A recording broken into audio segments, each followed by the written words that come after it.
Lanston Sea Rescue was actually formed from an angling section, the Lanston Angling Aquatic Club, many years ago.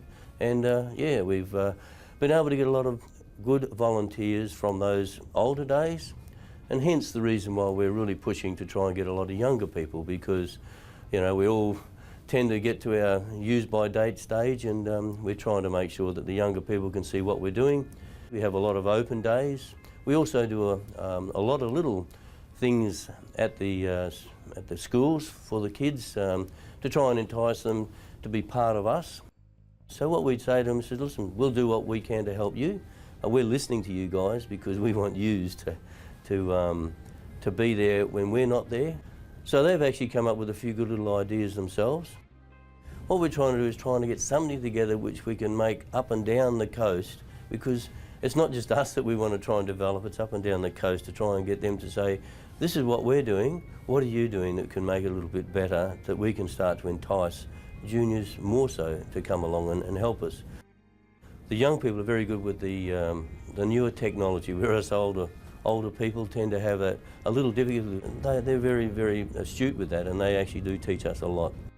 I must admit, I'm looking forward to doing a little bit more with the juniors. It's a succession plan that we need to put forward. The juniors are our future. Can't recommend it highly enough. It's awesome. Really like being a volunteer.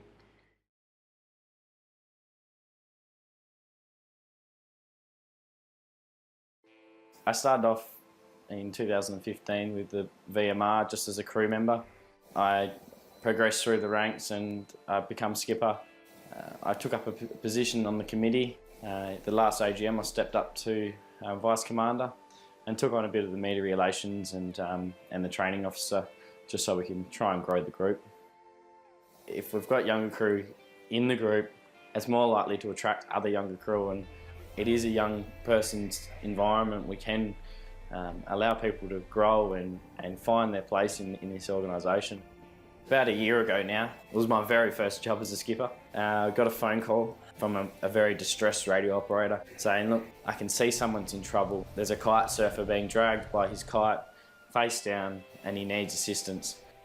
We make our way into one of the hairy areas of Geraldton. As we get closer and closer, it becomes more and more apparent that it's more probably a recovery than a rescue. At that stage, everything kind of slows right down. You got to do your very best. We come in alongside, pick up first shot, got him aboard, and our paramedics started advanced life support. Unfortunately, we couldn't save him. I get the question of why I do it all the time. It's a mixture of the sense that you're doing right, you're doing the right thing for other people. It's a sense that when you go home, you can go to sleep, you get a clean conscience, you know that, look, I've done my good deed for the day, I wasn't selfish.